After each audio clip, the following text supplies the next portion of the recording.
We are live. This is Senate Appropriations Committee. It's February 20th. We are going through FY27 budget requests, and today we have the judiciary. Is that what we just said? Just the judiciary. Right? It's not an agency or anything.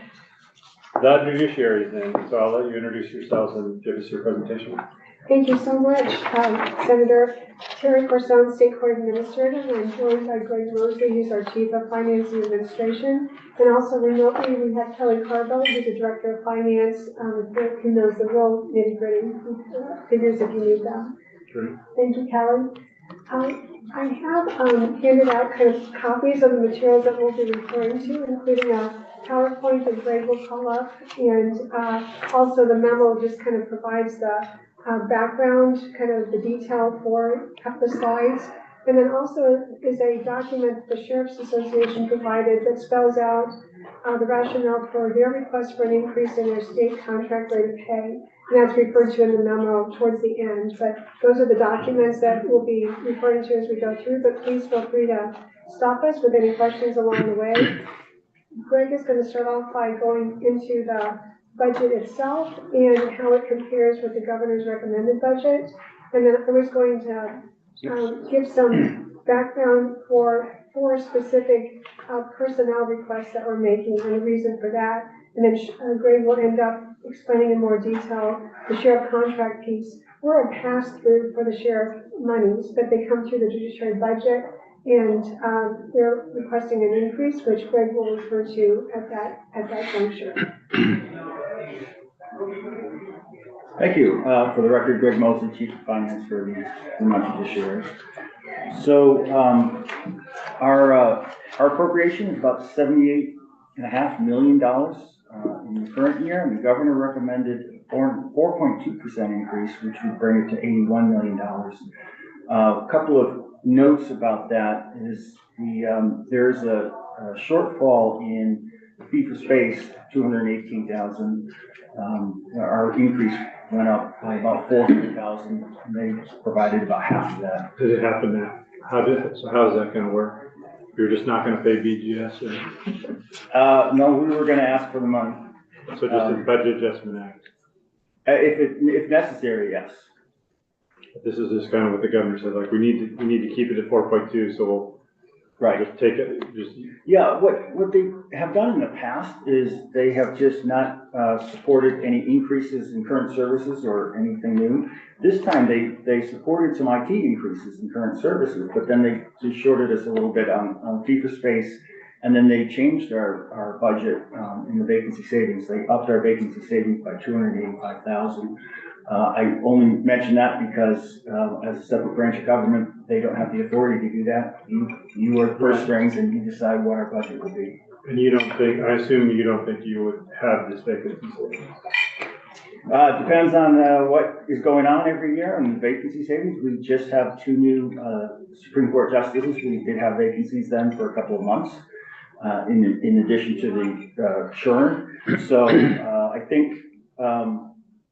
I think 285,000 is probably a reasonable number. This is an increase of 285 in the vacancy savings, so it's essentially a budget cut.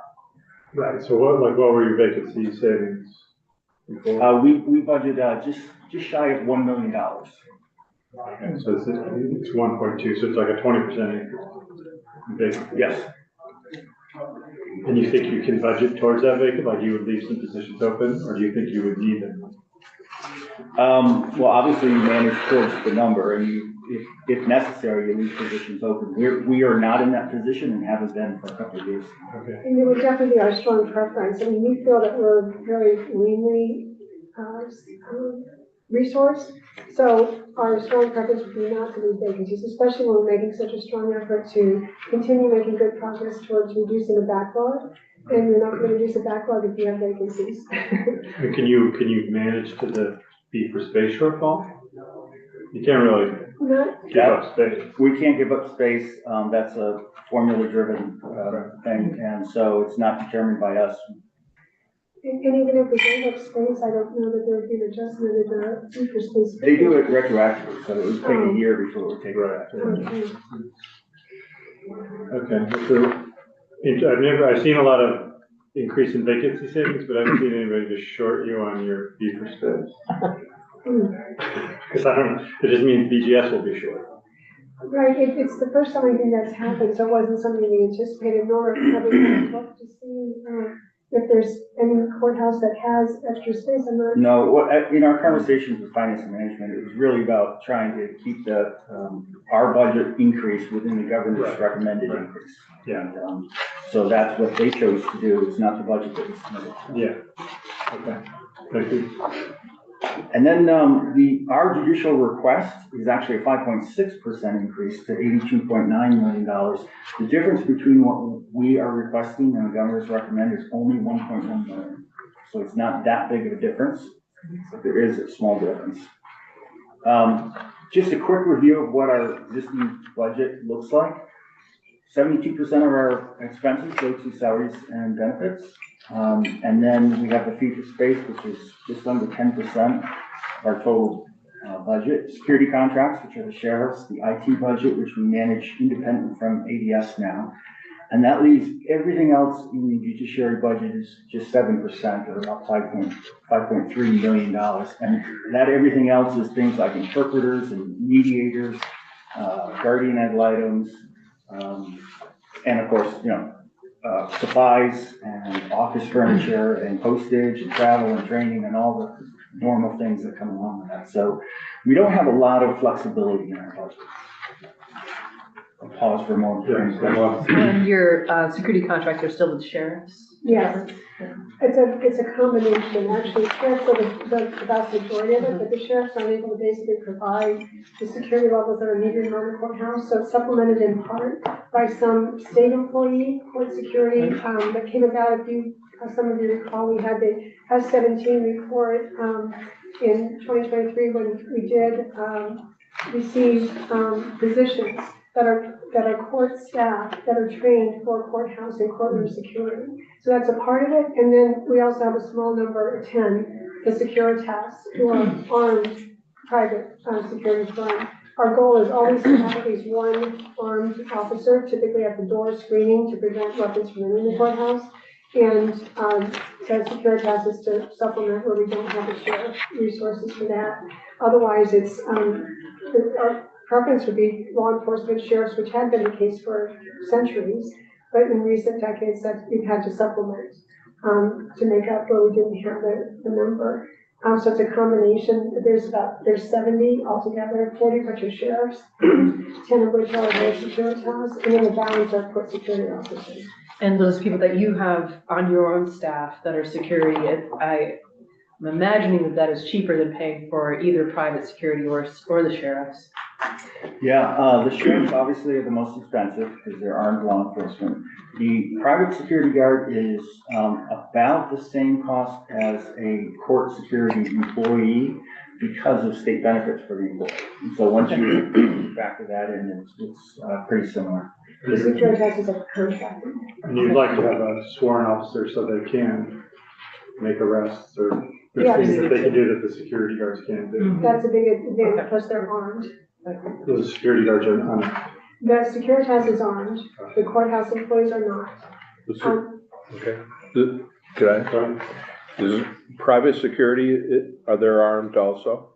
They're certified then? Yes. Okay. And this is just the sheriff having similar other law enforcement having a hard time hiring deputies, like they have vacancies that they can't fill, that they used to have. Yes.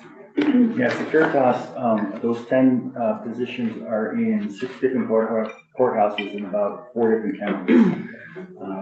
And we brought them on when the sheriffs had announced that they weren't able to support the courts anymore. We currently have contracts with 11 of the 14 sheriffs.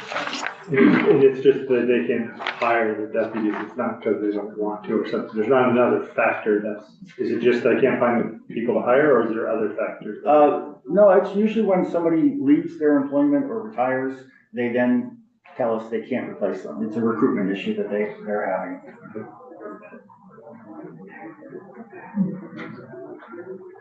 Yes, I don't know. Yeah, on the sheriff's paper that you gave us there, it says most Vermont state agencies also recognize $75 as the appropriate market-based rate. What does that mean exactly? It means that the executive branch contracts with sheriffs at that $75 an hour rate. That's why they're at the negotiation table with us asking for the same amount. But when they say it's already established They have an existing contract with the executive branch for $57 an hour, for $75 an hour. But judiciary's only paid 57. Yes, judiciary only pays 57. Okay, there's a difference. Okay, that's the difference. thank you.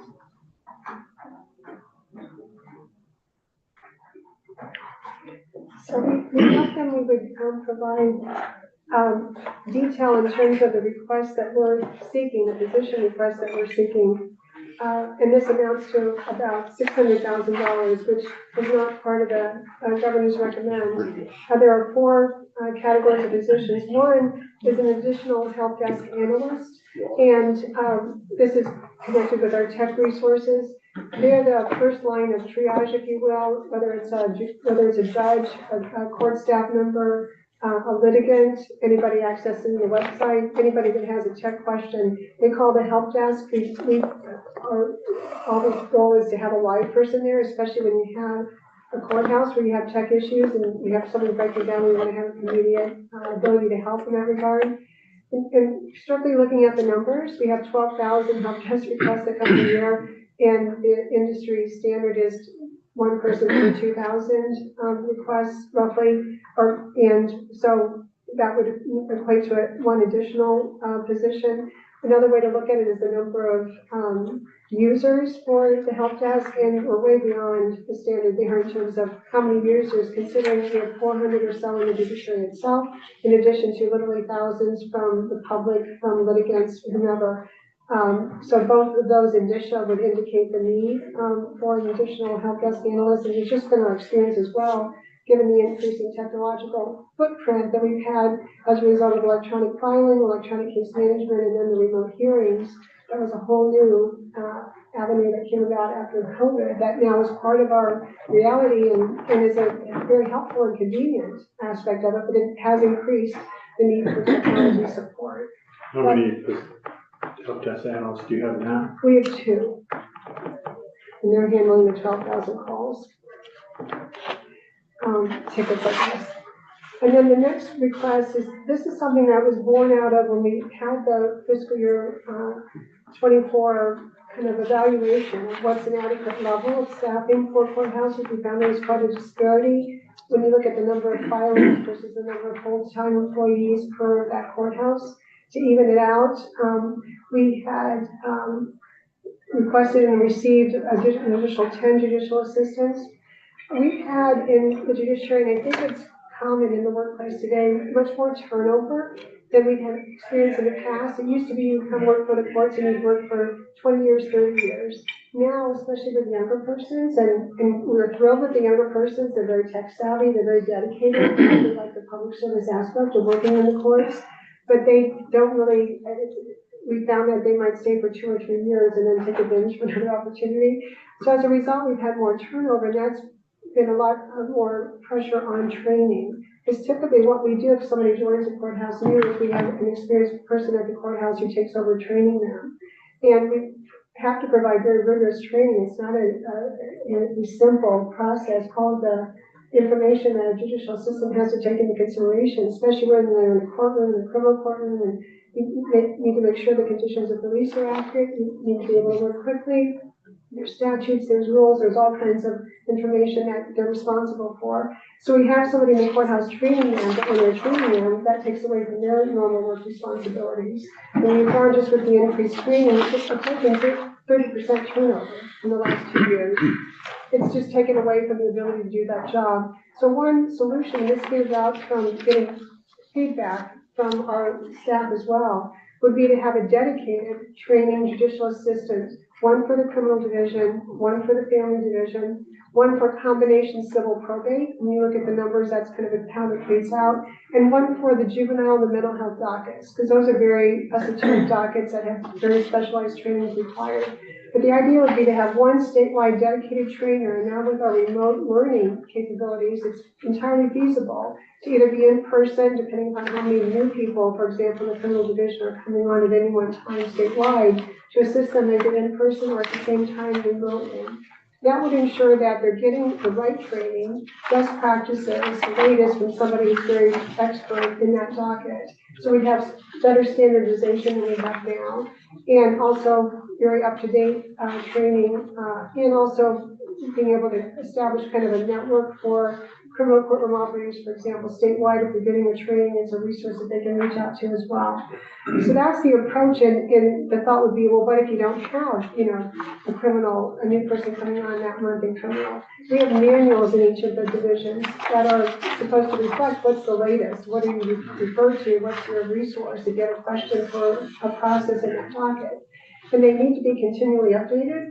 And now they're updated when somebody has the time, everybody's stretched, we're concerned about them not staying up to date. This would be another responsibility of the dedicated statewide trainer in that division. And then the last part is to fill in. We kind of have, when nobody's sick, nobody's on vacation, we're fine. But if you have somebody on leave, you have a gap there. And this person can also, we believe, fill in, especially now with the ability to fill in remotely. Even if you're recording, you can do that remotely. So we feel that the person's, the trainer's terms would be well spent. And that's just what we feel would make sense to address this specific need that's arisen because of the higher turnover rate and our real desire to continue the momentum that we have addressing the backlog. Everybody's been working so hard and we're making good progress, and it's hard to do that if you have people out or if they're training somebody else. Is your workplace engagement survey the same one that the state does, or you have to do your own? Or do you go through HRs? No, we do our own through the National Center for State Courts, and that would reflect the need for, I say reflect the need. We didn't look at it particularly with the trainer positions, but certainly consulting with the National Center for State Courts, they acknowledge the wisdom of that approach to address. Do you not use HR for other services? Because you're separate? We do use HR for many services, especially payroll, but as a separate branch of government, we do our own employee survey. Right, and you do your own hiring, or do they help you with hiring? Or you do all that? Well, we post on their website. We post on the website. But we But do you don't need to go through them to, hire. through the hiring process? They issue the position numbers, Okay. but after that, then we do our own job description, we post the positions, and we have in addition to the state website, we also have a separate website where we post all the judiciary jobs. Because I wondered if that's helped you to figure out why you're having a higher turnover than you did 3 or 4 years ago. Well, the main reason, because we do exit surveys. Yeah. And there's a different rate of pay, I guess you could say some of the sheriffs. The majority of our people who have left the JA positions in particular is because they can get higher pay in DCF, OCS, sheriff's office, or not the sheriff's office, state's attorney's office, public defender's office. So they have to stay within the state system, and sometimes even within the judiciary kind of world, but they just get higher pay somewhere. That's the reason. We were able to, Oh, I didn't.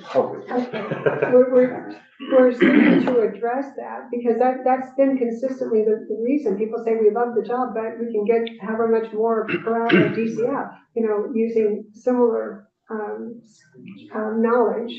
They've been working, for example, in the juvenile division, but. And so you wouldn't use HR to do a reclassification to try to increase the pay? We wouldn't involve them in that process. You could do that. In contract negotiations, is that right? Right, Yes. yeah, okay. So you're looking into that, but nothing public. And I would add, there's one other factor that impacts our turnover rate, and that's the use of limited service positions. If you remember back a few years, we received, I think it was 56 positions that was COVID funded. And that has now expired, those positions are empty. And so 56 people left the judiciary as that money was running down, and we now have 26 other limited service. The more you rely on limited service, the more the turnover rate. When they see the end date of their tenure. Right, and then there's another job within state government that's not limited to the state, would probably take it. Yeah. Okay. combination of all those factors. And the next position, actually, Senator Lyons would have familiarity with this. I'm very familiar with this. We have a mental health and the courts commission, and that, we were able to secure grant funding from a federal grant, a SKIP grant, that funded in part a mental health and the courts director, who's been very helpful in we're now in our third year. We did part of that involved, so there's a statewide summit every summer, and then we did regional sequential intercept model workshops in the 5 regions to organize, basically to try to bring together all the resources involved in mental health court users. It's been, I think, very successful, and actually, thanks to Senator Lyons, we were able to accomplish a lot of advances in legislation, in particular regarding competency evaluations. That came out of the commission work that was sponsored, and really very much reduced the amount of time that's needed for the competency evaluations and addressed other issues with it. That's an example of something the commission's accomplished.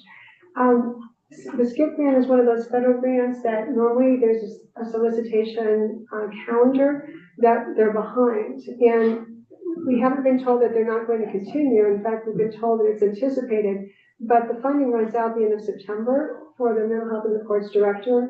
It's a contract position, it's $88,000. And we anticipate and hope that there will be the SKIP grant, but there's no guarantee that we'll get one. It hasn't come out yet anyway, to be able to fund that position once it ends in September. So we've requested it as part of the budget. I don't honestly know how it works finance-wise, because if the SKIP grant is a solicitation, we will apply, and our hope and expectations we would get it, in which case it would cover that cost. But this is to cover, because we don't know, and when we ask, we check, constantly, but there's no guarantee solicitation date.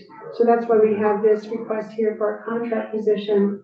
We're happy to attach a contingency that if the grant comes out and we get the monies, then we're happy to turn it down if it works that way, but that's the reasoning for. The 88,000 is just, I assume that's just part of the cost. That's part of it. It's about 9 months. Yeah. Oh, I thought it was every year 12. Because it ends in September. Oh, I see. So it's Oh, September okay. to June. Gotcha. If you don't get the grant. Right. And then, the fourth category, in fiscal year 24, we were given 26 positions. And at the very end of the session, instead of them being the usual permanent positions, they were termed extended limited service positions. And we were, but yet it came out of the general fund, and it's been part of our base fund since then. These positions have all been hired, and we're very happy with the people who have the positions. There are 10 judicial assistants and 11 security officers, and then a combination of data positions, IT positions. So it was suggested that we could extend it, use a 4-year period. Usually for limited service, you might have a 2-year period, but a 4-year period with the recommendation that we then come back before that period of time ended to ask for a conversion of those extended limited service positions, if you will, the permanent positions. Last year, the state's attorneys and sheriffs who received 9 of these extended limited service positions the same time we did, they came back last year and requested and received the permission to convert to permanent. So we're coming back this year.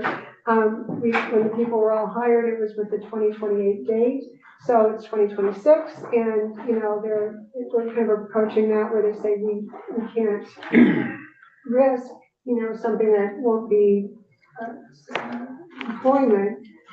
They're getting nervous, so that's what we're asking for the commission to. So they're all filled positions, all 20. Yes, all 20. yeah, and especially the 11 court security officer positions are even all the more critical because we've had that reduction in sheriff personnel since then. So they're being utilized, in courts throughout the state. And if we don't have court security, we can't run hearings. So again, it impacts our whole desire to, make good progress on the backlog, which the most progress comes when you have something scheduled for a hearing and it'll either settle or dispose of that way. So we really rely on being able to have hearing days in order to continue moving the cases. Okay. And then Greg was going to talk about the sheriff request. So as we talked about, the sheriffs provide most of the security for all of our courthouses. We have 23 courthouses, we use 40 deputies across the state, in addition to the guards and the employees. And every year we negotiate a contract with them. The last 2 years, we did not get funding in our base budget, so we've come back into the AA and asked for that. So we're actually a little bit behind by about $588,000. I know we're talking about the BAA. So it's in there to basically cover the last 2 years, and then they've come into this year's negotiation asking for $75, equivalent to what the executive branch is paying them. What is the executive branch using for? Like, what would be an example? I'm not the person to ask about exactly what they do for the executive branch, but I do know that there are a fair amount of transports. It's not just to courts, they bring people to medical appointments and other appointments. They cover events. They also have a presence at the state office buildings. We were actually yesterday testifying in joint House Corrections and Institutions and House General and Housing, and they talked about having a presence at the state office buildings for security purposes. That was part of what they do as well. So, you know, I tried to get them to move off the 75 because we're at 57 right now, so that's like a 30% increase. It's not in the governor's recommend because it doesn't fit. And so here we are. We went to them last year. They got, I think it was a 7% increase, went to $57 an hour, and we still lost deputies in that process. So we started July 1 with 40 deputies. Currently, we're at 35. And they have a turnover or retirement, and they just say, I can't fill it. We have one courthouse that's closed at the moment, the Orleans County Civil Courthouse up in Newport. We don't have security to cover the front door, so it's closed, it's locked. We're using the building right next door, so the public still has access. We open it only when we need the courtrooms and when we can send an employee up there to do the security. Do other states rely on sheriffs or other municipal police, or do they have their own? It's a mix. So I know that Connecticut and Maine, for example, have their own judiciary marshal service. We have not established that here. We do have employees who do security, but a marshal service would be law enforcement, armed, and we're not at that level with our employees. Have you thought about 2 years ago, we did a comprehensive review in what we call the S-17 report, and we looked at a staff model like that. We thought that we didn't suggest or recommend a marshal service because given the labor force right now, we would just be another law enforcement agency competing for the same number of certified officers. And so we thought that might create more problems than it would solve. Okay. Yes. Yeah, quick question. What are you paying your private security firms per hour? Must be different price. Right now it's $46 an hour. Is that unarmed or armed? That's armed. Okay, and the unarmed is? We don't have unarmed. Don't They have had a different rate for unarmed, but we don't want. Your employees, so that's not. Yeah, the advantage to having a private guard is the fact that they can carry a gun. We're used, for example, in Brattleboro for the screening position, because we want to have an armed person at the front door. At a minimum. Here in Washington County, we don't have a contract with the Washington County Sheriffs. We had one officer just down the street, civil building, they retired, and that's the end of the contract. In Barry, criminal courthouse, which is one of the biggest courthouses, we have 2 Lamoille deputies, 2 Windsor deputies, and 2 Securitas guards to make 6 security people in the building. 3 different entities coordinating. It's not ideal. Right. Yeah. So, so this would be basically the same number of deputies, just a higher rate. So it's basically an increase in current service. Would it allow the sheriffs to pay the deputies more and then they could maybe recruit more, or that's not? The recruitment isn't a pay. I think. I don't understand. There's no guarantee there. Right, and as we heard from other law enforcement, it's not really a pay issue. There's other issues about when you decide to go into law enforcement. Okay. And so you're supportive of this new contract of $57,000? We always, start the conversation with the sheriffs of what will keep the security level the same, number of deputies, quality of the service. So that's what we're trying to get to, is what's gonna keep them in the courthouse. And this is where we're at the moment.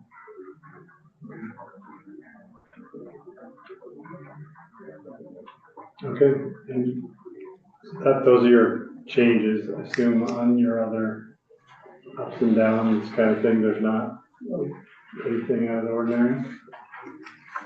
No, we don't use the ups and downs anymore. I guess it's the attachment B. Yeah.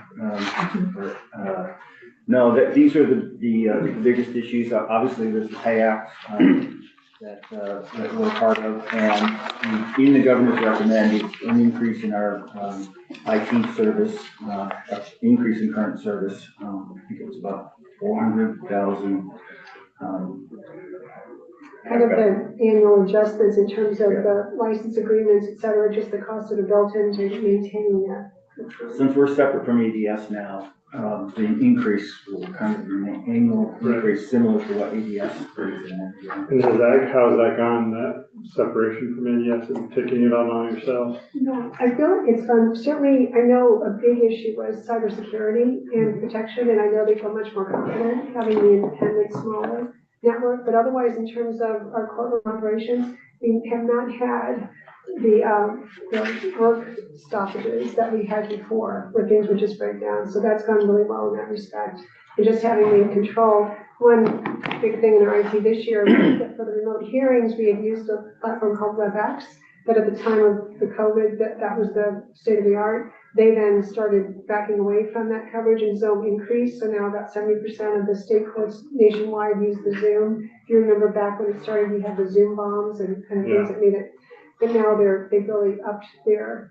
So we're transitioning from WebEx to Zoom. So that's taken a lot of our IT people to go and do all the wiring and the hardware necessary for that. And we're in the process of doing it now. And so far it's going smoothly. It's nice having the kind of the control and the workforce that's geared to judiciary operations. Our network was built with better redundancy, so we have, if one cable goes down, we can usually fix that by using some other wire or pathway.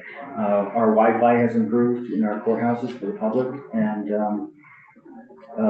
yeah, it's we also use newer wiring. We use Cat6 wiring, so in the courthouses that we share, BGS or the electricians go in, they can identify which network is which, because ADS is like Cat 3 or 4, and we have Cat 6, and so we're very pleased, and it's performing very well. Great. And everything else was like within the 3%, just because of the Pay Act and salaries. That's all just. And you did mention you have 190 for cybersecurity software edition, and those are also above the governor's recommend. Yes, they were both in the governor's recommend emails. Yeah. The pieces that weren't in governor's recommend is right here on the screen. It's the 611,000 for positions, and then the sheriff's component.